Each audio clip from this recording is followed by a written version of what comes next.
Welcome back to the Real News Network. We're in San Francisco at the Momentum Conference of Tides Foundation with John Powell. He's the Executive Director of the Kirwan Institute for the Study of Race and Ethnicity. Thanks for joining us again, John. Thanks for having me, Paul. At the end of the last segment, you laid out several rather clear solutions, approaches to dealing with inner city poverty. I suspect they're not dramatically new in terms of what solutions people have been working at this question at the policy level for decades. You now have an administration that partly campaigned on this issue, although not as their core campaign, because there's a lot of talk about the middle class. And I've always a little bit intrigued how you can have a middle without a lower and an upper, but apparently you can have a one-class society. In fact, I think that's what Marx and Engels were talking about. Exactly. They wanted a one-class society, so maybe we're here. Yeah. But let's assume we're not.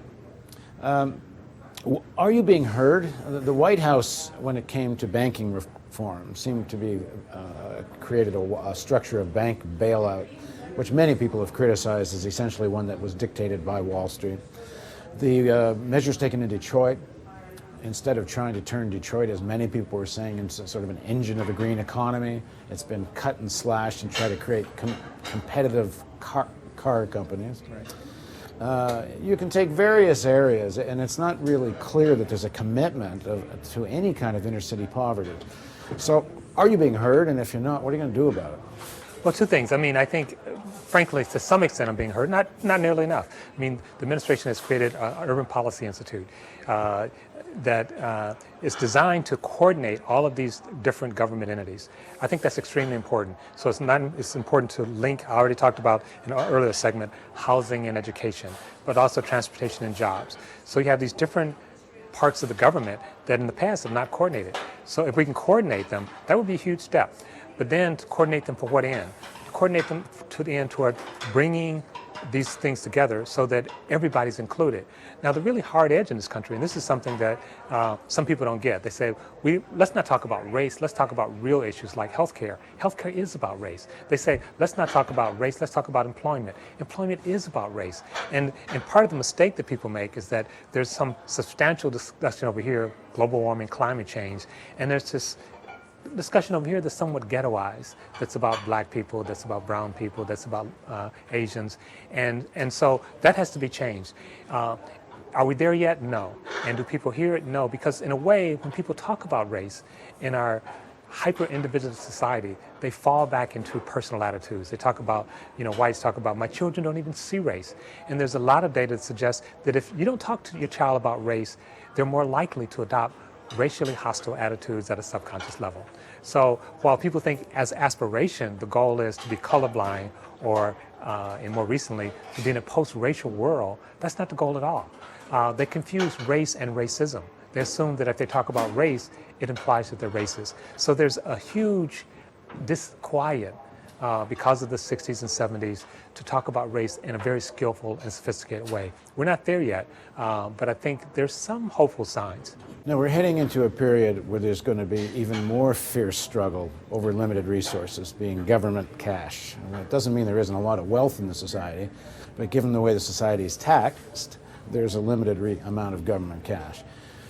There's already been this famous meeting President Obama had just after he was elected with a group of conservative writers and pundits where they put on the table, what are you going to do when it comes time to pay down the deficit?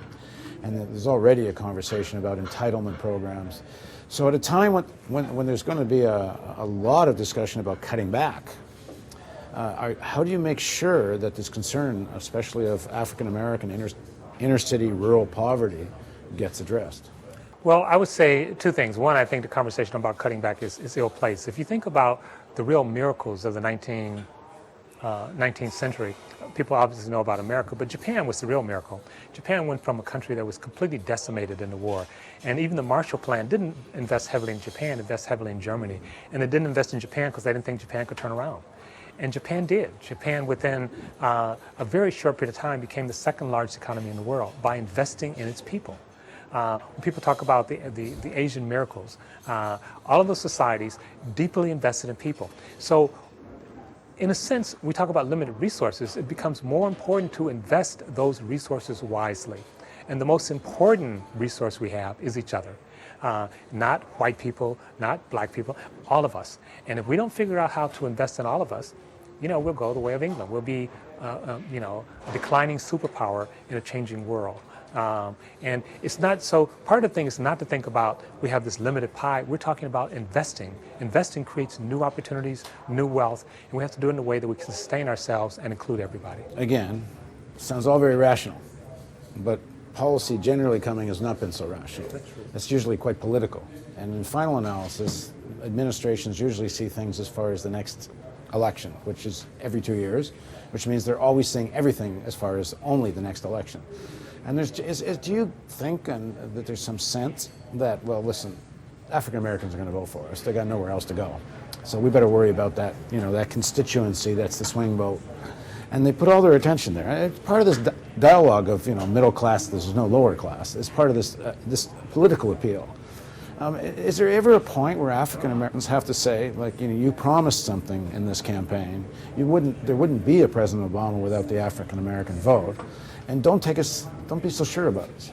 Well, that's certainly the case. I mean, as you know, the demographics are changing. So if you think about African Americans, Latinos becoming increasingly important, and they're not evenly distributed. So African American Latinos are in some of the big border states that the Democrats need. And people forget that the African Americans were staunch supporters of the Republican Party. And they changed. So African Americans are not going to follow. I mean, certainly there's tremendous pride and desire for Obama to succeed. But in order for President Obama to succeed, the whole country has to sort of make some shifts, especially in the progressive white community, which I think has not created space or demand or even understanding as to why race is so important. So yes, I think you're exactly right that the sort of narrow tactical concerns of politics work against us. The way you overcome that is two ways. One, with a crisis. A crisis creates a new dialogue, and two, with leadership. We have the crisis. What we don't have is leadership on this issue. We have people sort of being tentative, scary, let's not talk about it. Well, everybody I'm interviewing here, maybe now with the exception of you, is saying, well, he's only one man, it's up to us. Like, everyone's talking about how it's up to us, it's up to us. And sure, it's up to us, but he ran for president. Mm-hmm. He did say, I'm going to lead. Why is everybody letting him off the hook? Well, I'm certainly not letting him off the hook in that respect. I mean, but also I don't want to let us off the hook. The president is huge, and probably the most powerful person in the world. So he has a role. But it's like the famous line of Roosevelt when he met with the Labor Department, the labor movement. He said, everything he said is right. Now go out the streets and make it happen. Puts a demand on me. Make me accountable. This is how I'm a politician at the end of the day. So I want to do it, but I don't want to commit political suicide.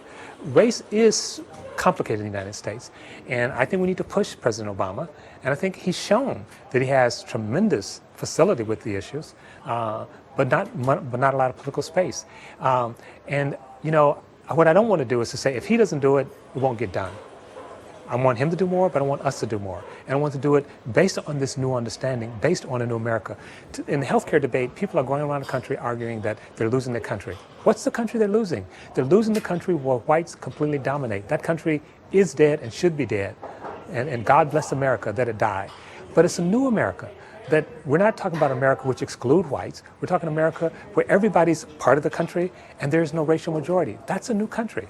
Let's celebrate that. Let's not sort of wallow in nostalgia and fear that the country I grew up in is no longer present. The country Americans grew up in, there could not have been a black president. Thanks for joining us. We'll continue this conversation in the next segment. And please join us for that on the Real News Network.